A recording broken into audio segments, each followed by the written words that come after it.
There's a little bit to unpackage there. It starts with you saying that this is a terrible movie and ends with you calling it a piece of crap movie.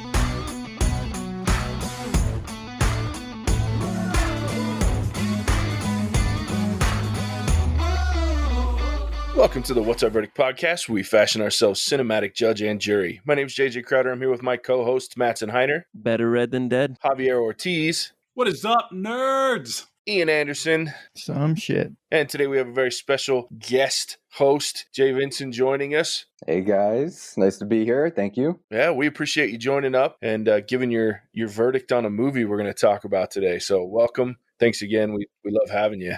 Thank you. I'm excited for this movie, by the way. Hell yeah. I think we all are. Very timely pick, Javier. I forgot about this movie. Dude, guys, could I have picked a more appropriate movie? Bravo. No, I don't think I could have.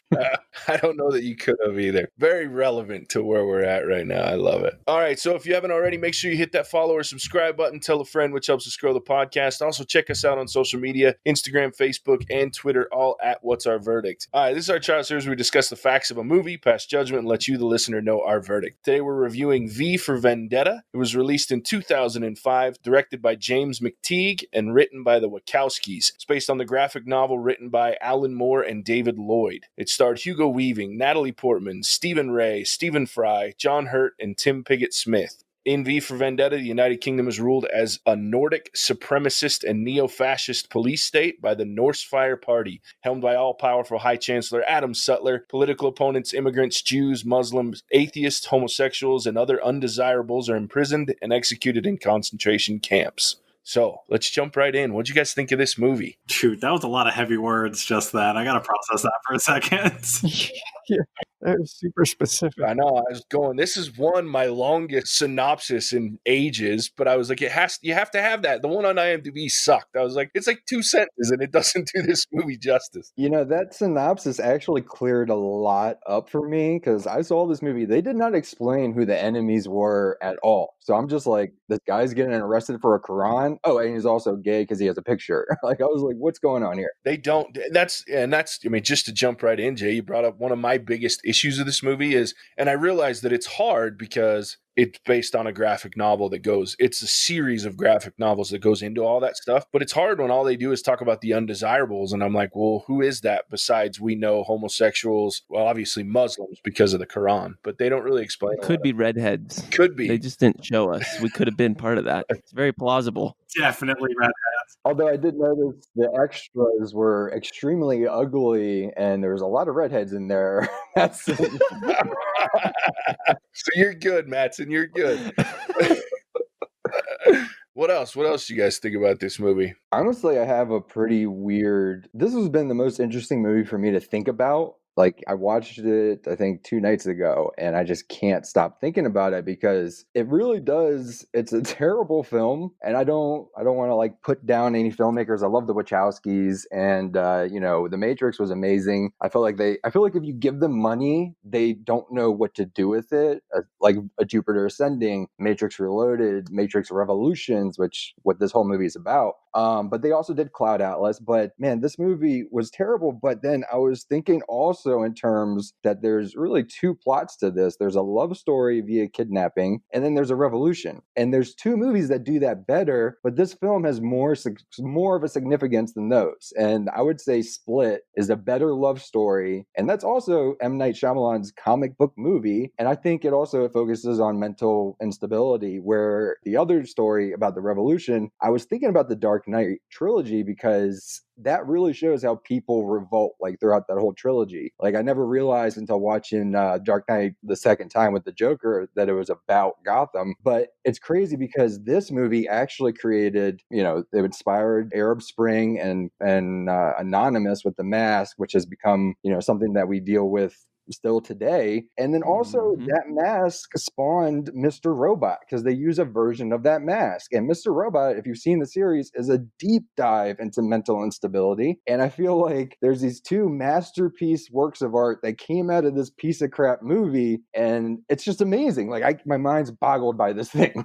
It's an interesting thing. I'm looking at Javier because his head's about to explode. I know he's gonna say something about M. Night Shyamalan. I heard that you're not fans, but you know what? There's a little bit to unpackage there.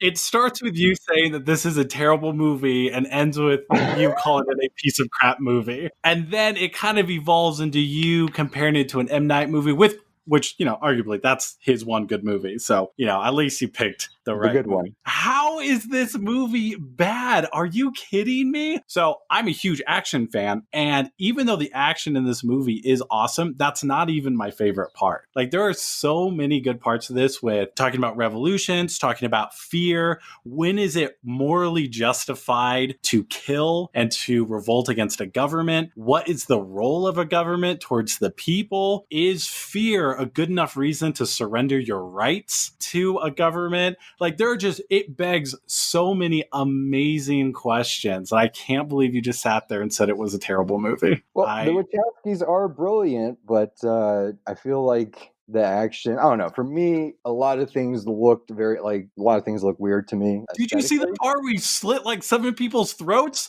Did you close your eyes at that point? No, actually, I was gonna say, it felt like there was only one knife scene. The first intro is him not stabbing people with knives, and then there's like a knife scene in the middle, and then there's a slow motion knife scene at the end that didn't look all that great. So I'm going to jump into this conversation, but I'm going to split it up real quick first, because I have to ask Javier, you obviously love this movie, right? It's an amazing movie. It's one of my favorite movies. So if you love this movie, you have to backtrack a little bit on your your talk about the town, because it's the same fucking kidnapping plot. This man kidnaps this woman, tortures her ass, and then she falls in love with him. It's the town's premise, and you hated the town. No. Come on. There's no proof that she falls in love with him. There's only proof that she respects him and his ideology. He falls in love with her, but there's no proof that it went the other way. Okay, fine. So you respect a man that kidnaps you, tortures you, and then puts you back on the street, and then asks you to come back and dance one time? Yeah. Come the fuck on. I don't give a shit about your shaves your head. Don't forget that part. Yeah, I'm okay with that. I can buy that. I could buy that a lot better than the town. That's for sure. Yeah. I just had to get that out there, because Speaking of the shaved head, though, do you think that it looked like her head was shaved from the beginning? It looked like she was wearing wigs in the first 2 portions of the movie. she was. She actually shaved her head for this movie, really. Natalie Portman did. And they did it early on. They filmed those scenes of her being tortured and then being kept imprisoned at the very beginning of the production. And so she had to wear wigs from then on whenever they filmed. And so everything besides her shaved head was a wig. Yeah, she really committed. She got a lot of grief for it. Like, people were like, why would you do that? And she's like, because I wanted to feel what that was like to go through that. So that scene of her getting her hair shaved was real. They filmed them buzzing her hair in real time, and those tears were real. Like, she'd been growing her hair, I guess, for a good long time. It was an interesting read to go back. I read some interviews that they did with her about it. So should we do that for our individuals' beards? Do that in real time, just see the emotion come out? No, I'm not shaving my beard. I look like a fat 12-year-old. It's not happening.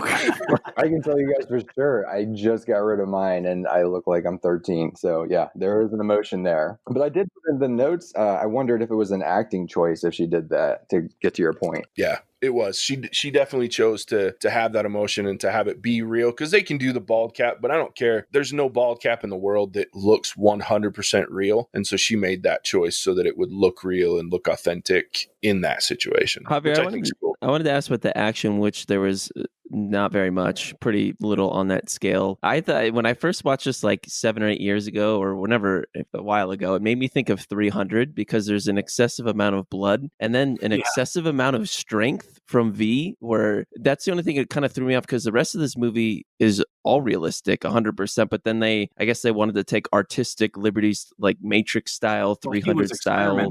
He's the reason he has it. It's not just, oh, hey, he's superhuman. At least they addressed that. It was still weird to me because I forgot about it like halfway through. Walked out of a burning building alive. Did you guys notice that when they show like a memory or wherever he's in storage, it goes door by door by door, and it's like X X X I love V, that. and I was like, holy crap, is Mutant X born here? Like, that's awesome.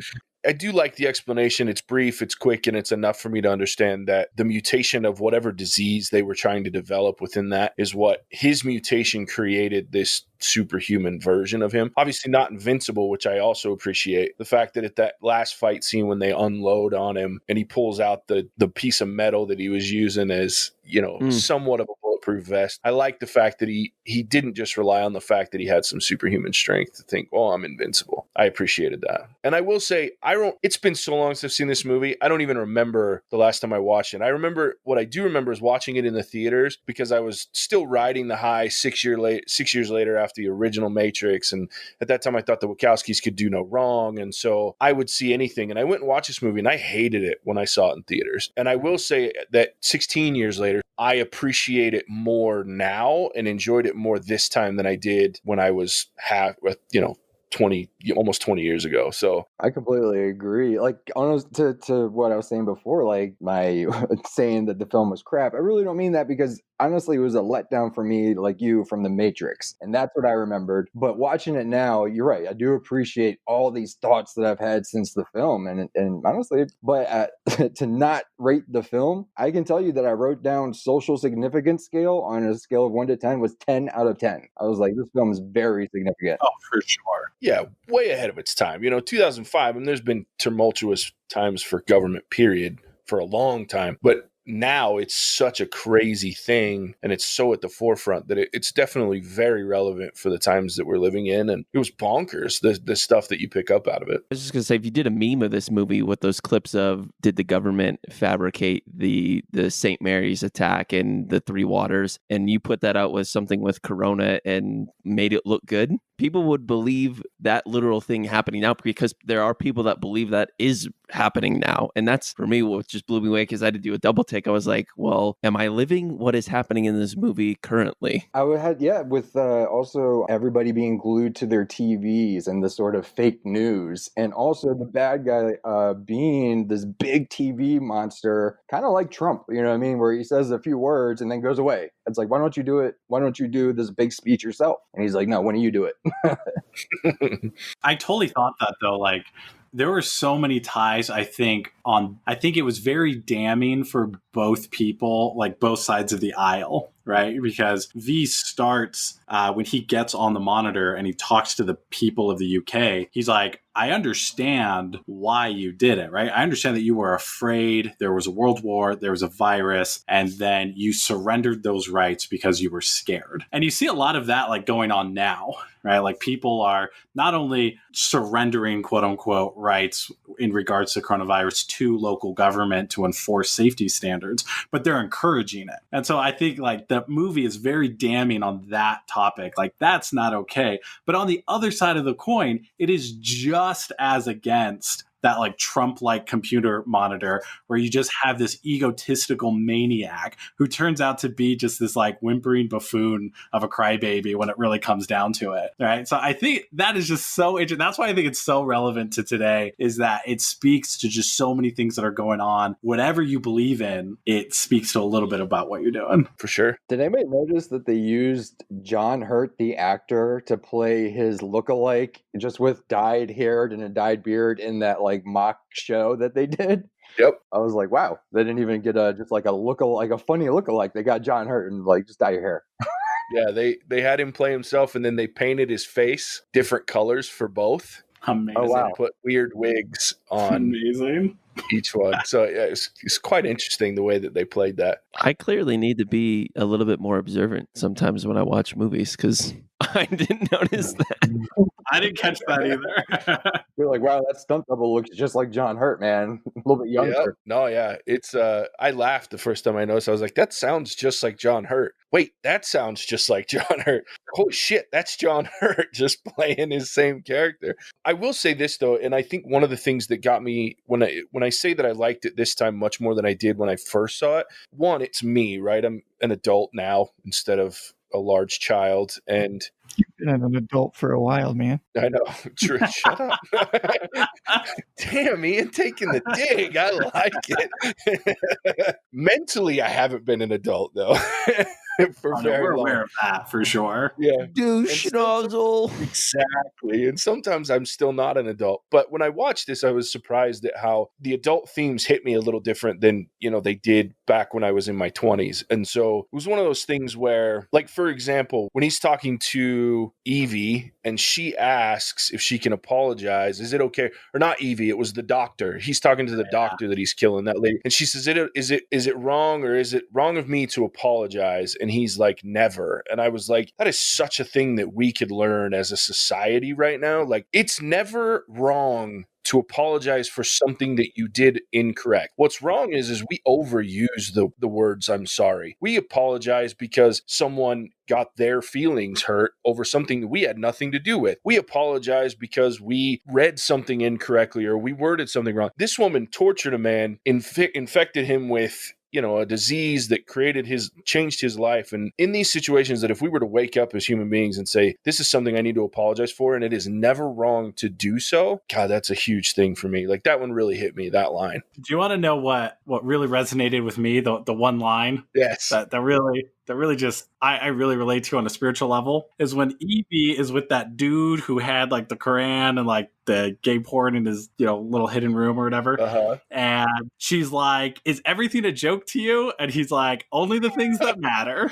Yep, I wrote that one down too. It does sound exactly That's like hilarious. Javier. That is my personal mantra. I love it. I wrote that down. I was impressed by that particular saying as well. Yeah, that is a good way to live. It's a terrible way to. It is not. Can we just talk about how messed up it is to basically perform an abduction and a hazing and a torturing and you name whatever else you want to do and just like then say, I did it for your own good. Now you have no fear. To me, I mean, I've just tried to put myself in that situation. I feel like I would have tried to choke him or do something, not just cry and then accept it, but pretty messed up situation. Very Hey, messed she up situation. said she wanted to live with no fear. Really, she was asking for it. I don't think that's going to be my response to you, Javier. When you kidnap me and do all that to me, and I walk out, and I'm like, oh, good, yeah, no fear, Javier. I love you too, man. Evey is a bigger man than you'll ever be. Then, so you don't got these nuts. Did anybody else think that since he showed her the Count of Monte Cristo, that somehow that was going to play into her getting out of that prison, the fake prison, instead of, I guess, just him opening the door? Oh, I didn't think about that, actually. She, like, tunnels out with, like, a spoon. All she does, she just learns about a lesbian story, like a tragic lesbian story while in prison. She doesn't do anything from the Count of Monte Cristo to get out of a prison, which is what the whole movie was. Well, not the whole movie, but the whole story predicated on that. Did he plant a rat in there to just come eat part of her food? Because that was also pretty messed up. I thought the rat, like, looked at the food and said, "Fuck your food," and walked away. Like, Yeah. So did. He's like, "Man, fuck this food." And yet she still respected him when it was all said and done. Hey. Terrible. One big question I had was, what time period is this film? Because they show clips of like Iraq War and this and that, but the staging looks very 1800s England, but they have modern technology. Like, for example, in his layer, it's like all antiques, and then he has like a Dave and Buster's jukebox with classical music. Mm-hmm. I was like, that's odd. So it's a dystopian future, and I can't remember the exact date, but at the time it was written, it was probably built to represent the times, like a time frame like kind of what we're in now. I would have to do a little more research about the graphic novel to figure it out. But that was one of the things. It is very, and one of the things that they don't talk about, they mention the war in the United States, but during the graphic novel, that war is a second civil war that's broken out. And so the United States is basically caved at this point. They're so wrapped up in their war. And then in the comics, from what I read, that war is engulfed, much like the original Civil War, a lot of the rest of the world, which is how Britain originally got pulled into. They talk about the war throughout this film. There's a portion where the UK got pulled into one side or the other of the Civil War, and then they pull back out with this change that happens with the Three River or the Three Waters and St. Mary's and all of that. They use that war to then drop this plague that then allows them to pull away from the war and start their own, whatever you want to call that, society. The very, very fascist, supremacists, all of those. It makes sense in the UK because they're like an island that they can be blocked off from the rest of the world, I guess. Yeah, it would be relatively easy to back away from that. The other thing that it's funny, so when I talked about the undesirables in the intro, like I said, so it's any political opponents, immigrants, Jews, Muslims, atheists, homosexuals, and they call them undesirables. They exterminate them, like they're executed in concentration camps. The Irish are not exterminated, but they're considered inferior compared to people of Nordic and British descent. What am I, like a slave to them or something? Well, they bring that up in the movie, right? The inspector's like, "Oh, your mom was Irish, wasn't she?" Yeah. Those poor Irish, dude, they can never catch. Even in the United States, we treated Irish people like pieces of shit. Like, poor guys. Yes, we did. Hey, I'm Scottish and Irish, so I'd be the guy that they were saying, that your mama explains was a lot. Irish. Come on, dude. You don't think my alcoholism was unnatural, do you? Javier, I couldn't help but think when I was watching this with the guy that was the voice of Britain, just seeing you just be in front of a television and just spewing strong words of opinion. I feel like that's your calling. I would be really good at propaganda. Oh yeah. Like, I feel like I've got the right mindset for propaganda for sure. You're just watching yourself in the shower saying the same words that you just said on television and sounding like a boss. Honestly, if I had 3 big ass TVs around my shower, that is not beyond question. Just watching myself on TV all the time. Who wouldn't? Yeah, so many TVs in this movie.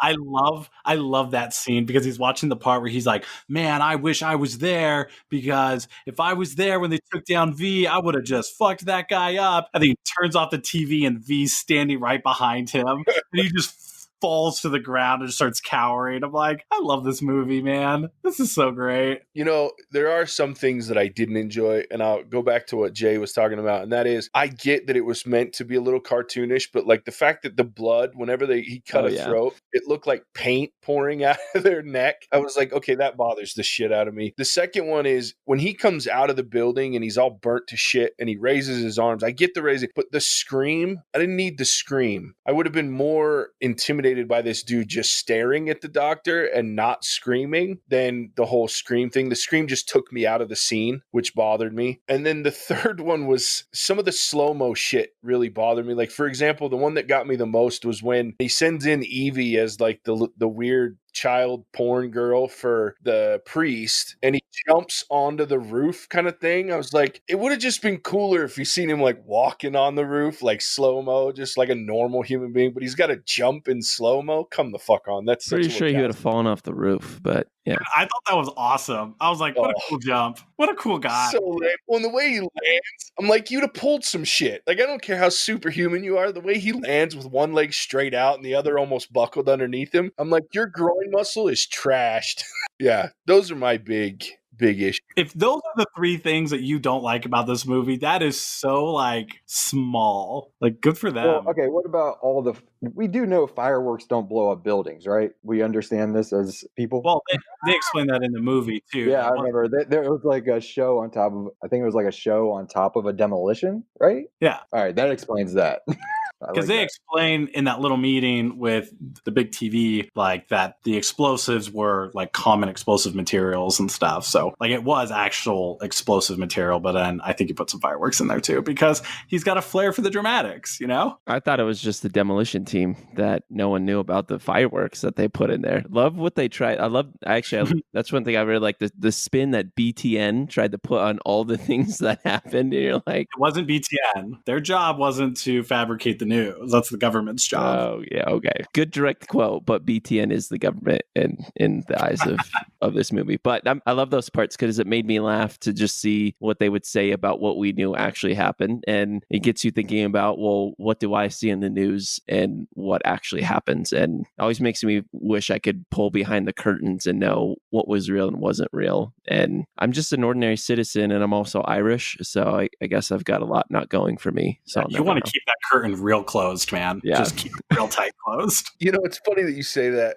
because one of my biggest problems with media today is that it's a profit center. Like, I don't think, and I go back to, I've said this a million times, Casey and I watched this movie Bombshell, which is a very crazy movie. And then we watched another one about some a news organization breaking some news. So there's a bunch of movies out there about the media, and there was a time when media outlets were not allowed to be profit centers. They could not make money. That way it kept them from doing things in order to make money. And now every newspaper, every news station, everything that provides us news almost is a profit center. And I don't give a shit who you are. If someone's willing to pay you more money to say something one way instead of another, you're almost always going to take it. Now, I'm not maligning or saying shitty thing about individual journalists, because I feel like there are great journalists out there. But as companies, huge news organizations, those CEOs, those chairmen, those board members are always going to do what's going to make more money, because that's the world that we live in. That's our country. It's very capitalist, almost to the point of being an oligarchy. So to me, that's the biggest problem with our media, and why what Mattson says really hits me hard, because I see this and I go, who knows what our media is being told and edited into showing and sharing with us, because of the fact that they're getting paid by the view, by ratings, by all of that stuff, as opposed to providing correct news all the time, because that's the right thing to do, is to keep us informed. That's terrifying to me. Good point. That's a terrifying part of this movie for me as an adult. 15 years ago, I didn't give a shit, so I didn't like it. I thought one of the coolest parts was after V sends out masks and capes to everyone, which logistically speaking, how wild is that, dude? But anyway, sends out to everyone. That's a lot of packaging for one person. It's so much packaging. Did he do it by hand, individually? He also did the dominoes. Don't forget the perfectly timed dominoes with the copyrighted V symbol to align with everything going on.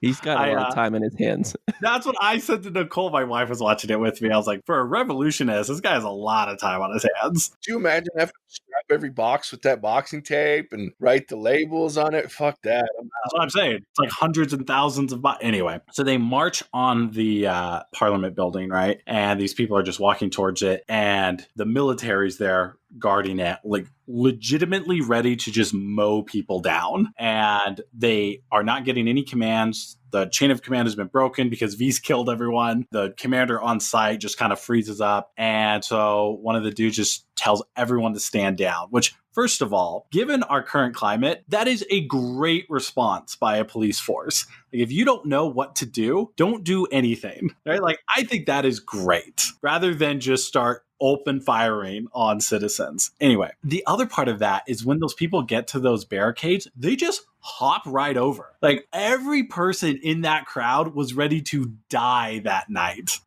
Let that sink in for a second. Like, they did not flinch. They did not hesitate. They didn't stop. They just were going to keep walking, whether they were shot at or not. How crazy is that? Yeah, not believable to me. That's probably one of the reasons I don't like this movie. And they didn't even do anything to the soldiers. They're just like, oh, you can keep standing there, because we've all seen a lot of It wasn't to do anything to the soldiers. And I think it's only not believable is because we've never seen anything like that. It's not, but that's not going to happen ever. But it has happened. It's not going to happen in our country. Yeah, it's just not. It happened in Egypt, guys. The Arab Spring, they actually wore the anonymous mask, or the V for Vendetta mask, and they actually would say quotes from the movie to inspire each other to continue protesting in the face of military. And that's kind of what started Anonymous. And it's not just that. It's the idea of, and they explain this in the movie, the idea of liberty being more valuable than your life. And that's literally how our own country started. I think the only reason why it's not believable is because, like, the riots that we see now, I don't think anyone is willing to die for what they believe in. So if you had a group of people rioting right now who are willing to die for what they believe in, it would be a lot more believable to all of us that something like that could happen. And that's why I don't really think these protests or riots are going to change much, because no one's invested enough in the movement to lay down their life for it. Well, I can't. All right, well said. Yeah, nothing to say to that. I mean, I don't know. Maybe there are. I was in the DC protests, but again, it was like a lot of noise. But back to social significance, November 5th, and then this November's elections. Like, you did pick a very timely piece. It's true. I didn't even think about that portion of it. Yeah, it was like, I think November 5th was the date of the big Parliament explosion. I remember hearing a lot about that. Yeah, that poem that he recites, the remember the 5th of November, September is actually a famous British thing because of the original Guy Fawkes. Everything that they show in that introduction where he's trying to blow up Parliament and they capture him underneath and end up hanging him, that really happened. That's historical. And so the reason that they say that, that poem has famous and is very significant because of what it stands for, right? When your government gets out of control and is not for the people, it's the people's responsibility to take control and lead the government where it should go. Because at the end of the day, it's like V says, people should never be afraid of their government. The government should be afraid of the people. Because at the end of the day, we, in theory, are the people who should control government. It shouldn't be the government that controls the people. That's how our country was founded. That's how democracy and republic. Greatest quote in the whole. It is a great quote. Amazing. It is a great quote. Either that or the one thing is true of all governments, the most reliable records are tax records. Oh, yeah. I heard that. I was like, yeah, that makes sense. That was like the one funny one-liner I was able to get out of that movie. One thing we haven't touched on in this movie that I really like, and this is where the movie came back into play for me. I have like a focus playlist when I'm trying to like do stuff for work or when I used to be in school, and I forgot where the song came from, but it's from this movie. It's the main theme song that is played at a couple crucial points in this movie with kind of like that quiet, slow guitar, and then it keeps building up, and then to the end. We heard it a couple of times throughout this movie. I really like the main theme song from this movie because it was played at various important parts of the movie. I just like the song a lot. It resonated with me, and I think it will continue to live with me because that's actually what I've listened to that song many times, even though I haven't seen this movie that much. Ian, I really want to hear from you. I don't know if I want to speak. I really want you to speak. Okay. My favorite part of the movie was when he had that huge, long introduction of all the V words, because whoever came up with that, man, Amazing. I wonder if they just opened the dictionary to the V's and like just picked words and threw them in. Man, the opening monologue, gosh, that's so great. Yeah, that V alliteration was pretty amazing. And I'm pretty sure, Ian, to answer your question, I think that came directly out of the comic. Oh, really? Now, someone would have had to have put that together to write, but that's the kind of shit that Alan Moore does. That guy can write some serious comic books, and so he does that kind of tongue-in-cheek, funny, yet very dark and heavy and educated. So I really like that part too. Besides the because also I remember this movie kind of being like a test of CGI, which like I remember all the Blu-ray ads had V for Vendetta, the last scene basically. But besides that, did you guys notice any like Wachowski-isms in this film that like spoke out to you? Because really I didn't. I mean, besides like the writing and like the anti-religious or that kind of like sentiment and the revolution sentiment, but besides that, it seemed like the director pretty much had a handle on it. Yeah, I think he kept control of them very well because I didn't even see, I think there was only the final fight scene was there even a lot of like what you call in from the Matrix, the bullet time usage. And of course, the fact that they just wrote the screenplay, I think helped a lot because the director was able to keep, his vision alive as opposed to letting Wachowskis get too involved in, the visuals and whatnot. But I agree with you, Jay. I don't think there was as much as I expected. I think that might have been one of the other reasons when I watched this the first time I was kind of disappointed because at the time that late 90s, early to mid 2000s, that's what it was all about, was that Wachowski style of filmmaking, the slow-mo, the extreme digital effects and all that stuff where they revolutionized that part of the industry pretty well in The Matrix. So, but I didn't see a lot of it. I thought it was a pretty cut and dry story. And from what I've read, they stuck to the comic pretty well. Yeah, that's what I noticed. I did actually look up the comic to see if he had like storyboards, and he stayed pretty true to it. It looked like. Yeah, it was impressive. All right, so I got one more line here that I really found impressive, and then we'll rate. He used to say that this was really impressive. So Evey was talking to him about her parents, and she was talking about her dad, and he said he used to say that artists use lies to tell the truth. Politicians use them to cover the truth up. So I found that a very poignant quote. I wrote that down as well, actually, yeah. That was a really good one, especially coming from an artistic place. I really like when you think about movies a lot of times, and I've railed on it before about trying to teach me a lesson, but I really enjoy movies that do it well, tell an incorrect story or false story or a made up story to show the truth of a certain point or idea, which this movie I think as an adult did very well. We ready to rate this thing? Let's do it. Do it. All right. Jay, I know you've listened to us before, but just a reminder, what we do is a 0 to 5 scale, 0 being hot garbage, 5 being, in Javier's mind, Jurassic Park. And so from there, anywhere in between at the half points. So 0.5 from 0 all the way up to 5 at 0.5s. I'll start with this one. I did enjoy this movie a lot more than I thought because I remembered not liking it years ago. So I was very impressed with the point of the movie, the fact that they didn't shy away from some really extreme views and some things that, unfortunately we're starting to see throughout the world and have been around probably a lot longer than I want to admit. But I love that they went right at them head on. They made some great points. They talked about revolution. They talked about governments and how those are, it should be the power of the people that controls those governments. In reality, a lot of time, absolute power corrupts absolutely. So we let that fall in. I enjoyed the visuals most of the time. There was a couple of those handful of things that I didn't love. The blood seemed very cartoonish to me, which annoyed me in most cases. Some of the slow-mo really just took me out of the scene, and then some very dramatic things pulled me out of scenes as well that I think could have been done better. But they're very small things in comparison to other movies that we've watched. I loved the acting. Hugo Weaving is a boss. That guy is an amazing actor. When you can create the amount of emotion and believability that he does without ever seeing his face in anything, and it's all just done through voice, you can't see any kind of inflection or facial inflection or any kind of emotion, but you still feel it. That is acting. And everyone knows how I feel about Natalie Portman. I think she's amazing, with the exception of a couple of bad movie choices. So overall, I'm going to give this movie a 4. Thoroughly enjoyed it. A couple of things I liked to have seen differently, but other than that, I really, really, really liked it. Ian, why don't you go next?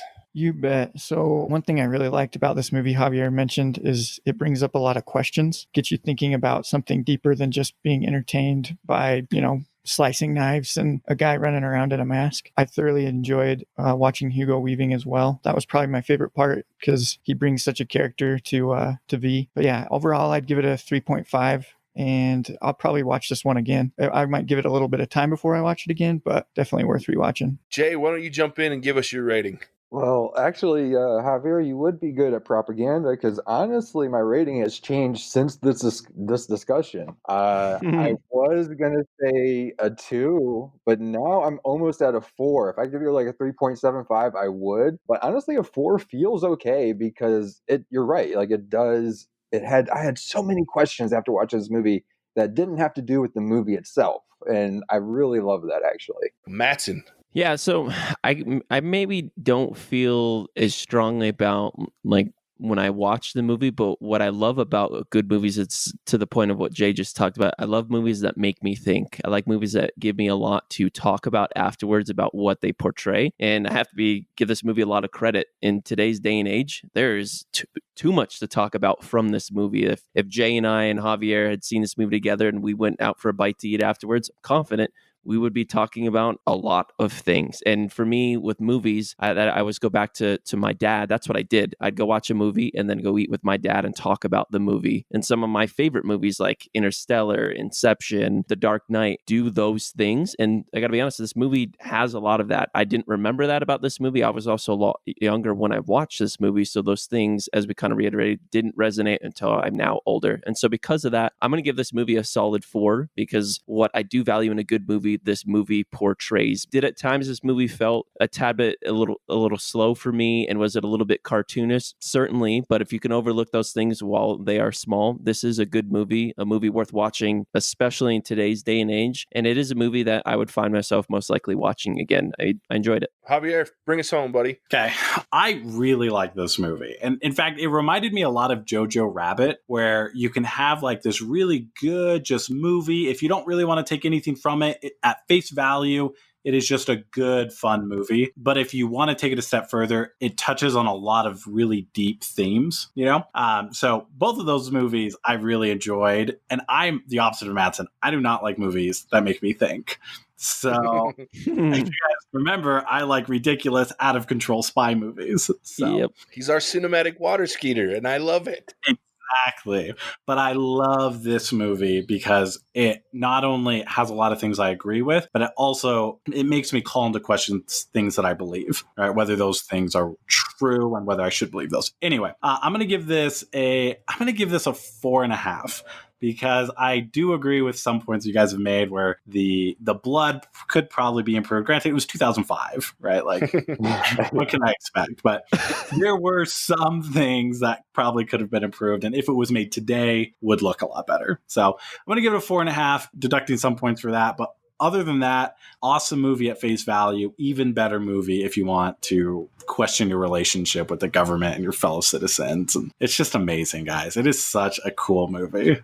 I would recommend everybody rewatch it, honestly. I think that would be a great idea right now. Oh, me too. Yeah, I think, Jay, you're on point. I was just going to say, look, if it's been a while since you've seen this movie or you haven't ever seen it, you should really go watch this movie. I think it's just so relevant to where we're at in society right now across the world that I think there's a lot of great things to start making people think. And I don't condone, a lot of the things that happen in this movie, but I also do condone a lot of the thought processes behind it. And so I think that kind of thinking is very important and being realized that we can think. We don't just have to listen and obey in all these different areas, and that we can start to think about, how can we make change, right? Because change is needed, obviously. So great points, guys. Jay, again, thanks for joining us, man. We've loved having you. You've brought some great things to the table. So much, guys. Pleasure. Hope to come on again sometime. Definitely. All right. That's the verdict. Mattson, why don't you tell them where they can find us?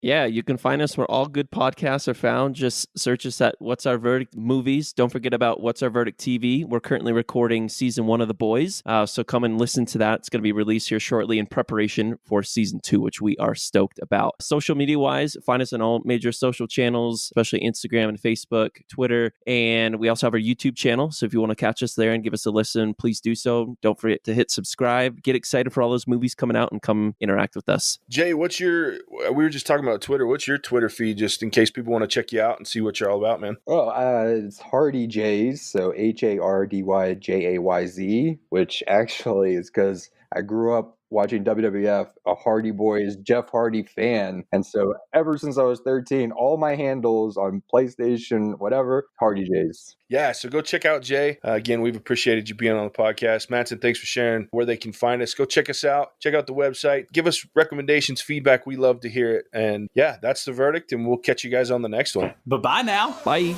Bye.